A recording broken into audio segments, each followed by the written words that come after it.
가 15일부터 20일까지 서울공항에서 진행되는 서울국제항공우주 및 방위산업 전시회에서 통합전시관을 오픈한다. 주식회사 한화, 한화에어로스페이스, 한화디펜스, 한화시스템 등 한화방산 계열사는 15일부터 20일까지 경기도 성남시 서울공항에서 열리는 국제항공우주 및 방위산업 전시회에서 통합전시관을 운영한다고 14일 밝혔다. 1320제곱미터 규모의 대형 전시 부스를 마련한 한화방산 계열사는 이번 전시회에서 한화 4.0을 콘셉트로 4차 산업혁명 등 급격한 기술 패러다임 변화에 발맞춘 첨단화, 지능화, 무인화 솔루션을 대거 선보일 예정이다. 첨단화 솔루션이 적용된 대표적인 무기체계로 레드백 장갑차, 레이저 폭발물 처리기, 개인 전투체계, 차기 대공화기 등이 전시된다. 이번 전시에서 최초로 실물이 공개된 레드백 장갑차는 K9 자주포의 파워팩과 30mm 기관포, 대전차 미사일, 원격 무장 등이 장착된 포탑, 최첨단 방호 시스템이 결합된 미래형 전투 장갑차다. 최근 호주군 미래형 궤도 장갑차 획득 사업에서 최종 후보 장비 중 하나로 선정되며 글로벌 시장에서 주목을 받고 있다. 탄약, 미사일의 대체제로 평가되는 레이저 무기체계도 처음으로 공개된다.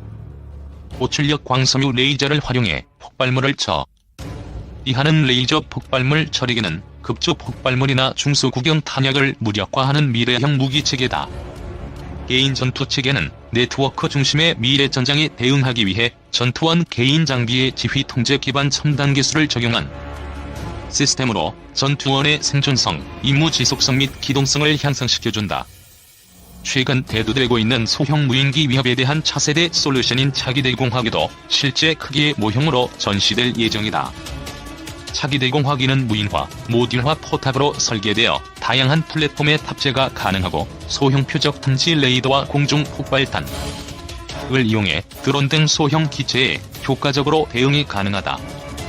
지능화 솔루션 분야에서는 탄도탄 작전통제소 성능 개량 사업, CR 무전기 실험 모델 등이 전시된다. 탄도탄 작전통제소는 탄도탄 방어작전을 총괄하는 지휘통제 기구이다. 탄도탄 위협 증가에 따라 탐지, 요격 체계를 효과적으로 연동하는 지능화 솔루션이 개발 중이다.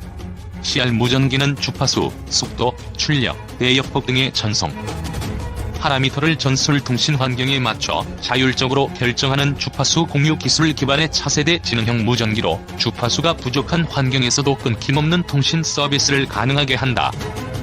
전장에서 사수의 생존성을 획기적으로 높이는 무인화 솔루션인 국방로봇, 원격 사격 통제 체계, 드론 탐지 센서도 주목할 만하다. 보병용 다목적 무인 차량은 미래 전장에서 인명 손실을 최소화하기 위해 개발 중인 대표적인 국방로봇이다. 능동안전 원격 주행, 무소음 주행, 경계, 야지, 험지 고속 주행, 원격 사격 통제, 선행 차량 주종 조행이 가능하다. 경량화된 원격 사격 통제 체계는 탑재 중량이 제한적인 지상 장비에 장착이 가능하고 중기관총과 고성유탄 기관총이 결합된 복합형 제품은 상륙돌격 장갑차 등에 적용할 수 있다. 드론 탐지 센서는 기존 방공망으로는 탐지가 불가능한 드론 등 소형 무인 비행장치를 첨단 레이더 및 전자광학 기술을 적용하여 탐지, 추적하고 식별하는 시스템이다. 2026년 개발될 한국형 전투기의 성능을 좌우할 핵심 기술들은 전시부스 초입에 선보인다. 능동형 이상 배열 레이더는 공중과 지상 표적에 대한 탐지, 추적, 영상 형성 등 다양한 임무를 수행하는 최첨단 레이더이다. 수백 개의 표적을 탐지하고 추적할 수 있기 때문에 전투기의 눈이라고 불린다. 전자광학 추적 장비, 적외선 센서 추적 장비 등의 항전 장비도 전시된다. KF-X의 심장이 될 F-414 엔진도 눈길을 끈다. 한화에어로스페이스는 체계 개발 기간까지 원활한 비행시험을 지원하고 향후 전투기 운용에 필요한 종합군수 지원 체계를 구축할 예정이다. 신현우 한화에어로스페이스 대표이사는 이번 전시회에서는 미래 전장 환경의 복합적인 작전 상황에 대비해 인명 손실을 최소화하고 작전을 더욱 효율적으로 수행할 수 있는 솔루션을 제시하고자 했다며 4차 산업혁명 시대를 선도하는 글로벌 종합방산 기업이 될 수 있도록 인공지능, 자율주행 기술 등 미래 기술을 조속히 확보하고 방산 수출에 더욱 힘쓰겠다고 말했다. 지난 연말 우리는 한국 최초의 우주인 후보 2명을 뽑는 잔치를 즐겼다.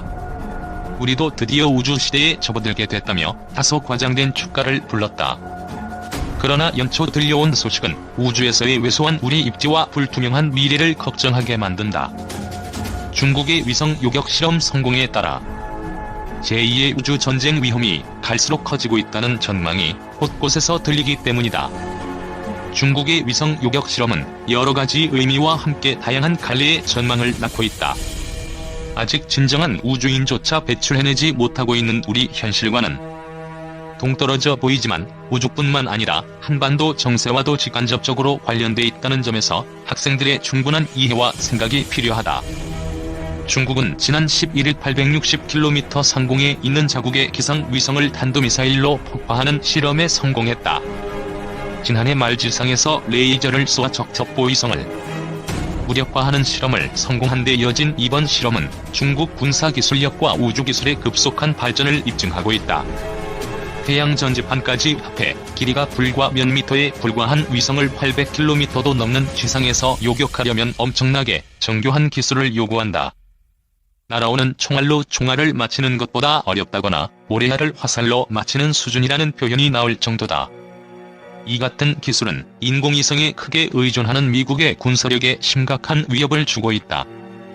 2006년 말 현재 지구 궤도를 돌고 있는 795기의 위성 중 미국이 413기를 보유하고 있으며 그중 90여 기는 군사용이다. 가령 중국이 이 가운데 절반만 폭파시킨다고 해도 미국의 군사력은 상당 기간 마비 상태에 빠질 수밖에 없다. 일본이 북한의 대포동 로켓 발사를 구실로 최근 쏘아올린 500km 고도의 첩보위성 역시 언제라도 작동 불능 상황에 처할 수 있다. 중국은 실험 이후 뒤늦게 사실을 인정하면서 우주의 평화적 이용에 찬성하고 우주의 무게화나 군비 경쟁에 반대하는 것이 중국 정부의 일관된 입장이라고 강조했다. 1차적으로는 레이건 행정부 시절인 1983년 시작된 전략방위구상에서부터 지난해 10월 발표된 신우주정책에 이르기까지 우주를 독점하다시피 하고 있는 미국에 대한 자구조치 측면이라고 할 수 있다. 그러나 경제력에 이어 군사력에까지 세계 대국으로 성장하고자 하는 중국의 의도가 깔려있다는 지적도 피하기 힘들어 보인다.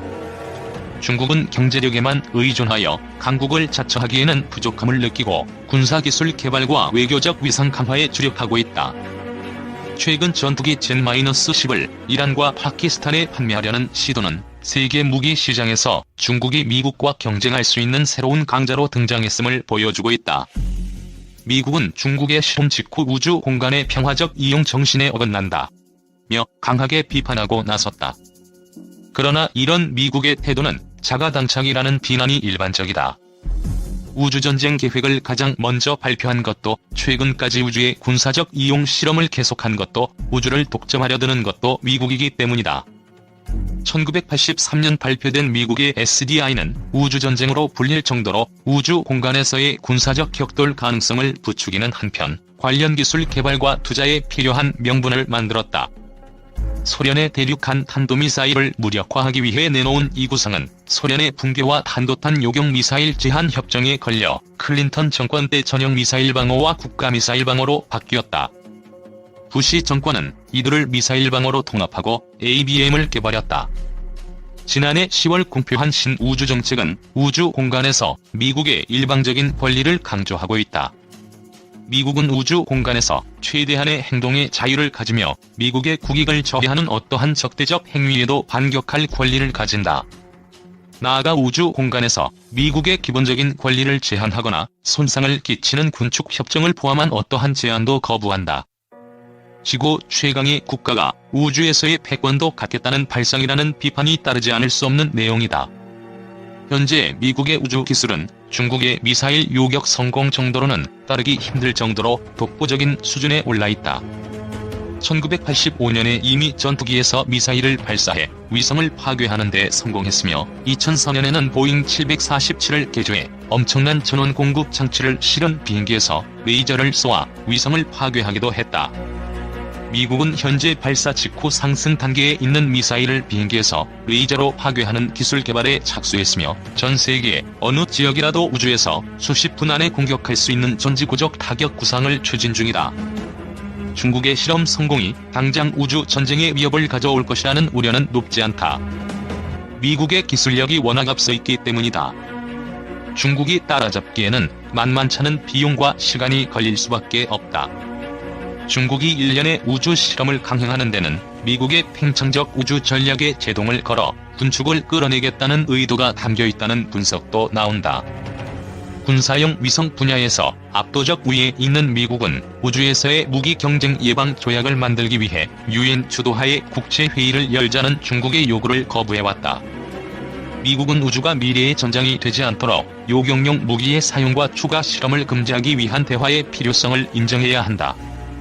그러나 이번 실험으로 미국은 군사 위성들이 중국 미사일의 사정권에 들어갔다는 명분을 내세워 우주 군사 기술 개발에 더 많은 힘을 쏟을 것이라는 전망이 지배적이다.